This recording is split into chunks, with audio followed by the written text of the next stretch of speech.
If you had told me 6 months ago that I'd be standing at my ex-wife's wedding with a formerly homeless woman as my date, a woman who would capture everyone's attention and change my life forever, I would have called you crazy.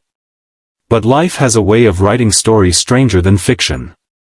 Before I tell you how Emma stole the show that day, let me take you back to where it all began.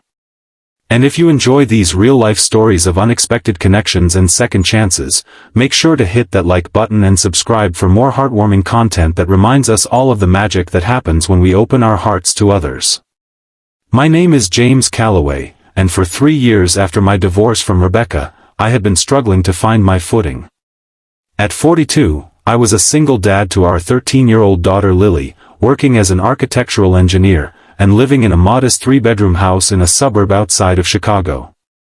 The divorce had been amicable enough, what people call irreconcilable differences, which really meant we had slowly grown apart until we barely recognized each other anymore.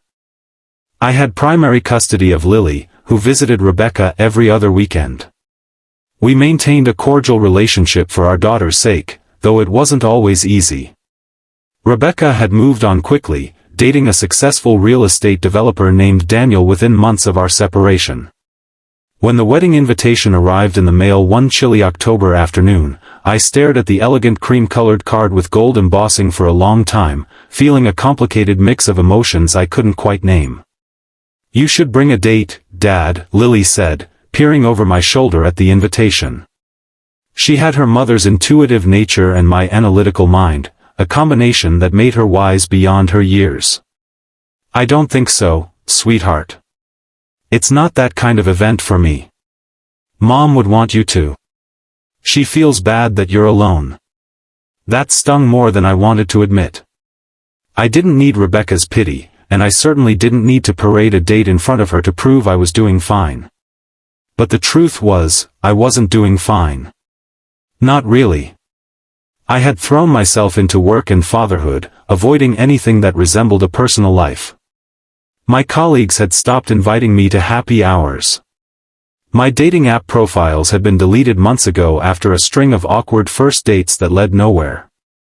I had convinced myself that Lily and my career were enough, that I didn't have room for anything, or anyone, else. Winter settled over Chicago with its characteristic brutality. It was during one of those bitter January mornings, with the wind whipping off Lake Michigan like icy daggers, that I first saw her. I had just dropped Lily off at school and was walking toward the train station when I passed a small huddle of blankets in the doorway of an abandoned storefront. Most commuters hurried past,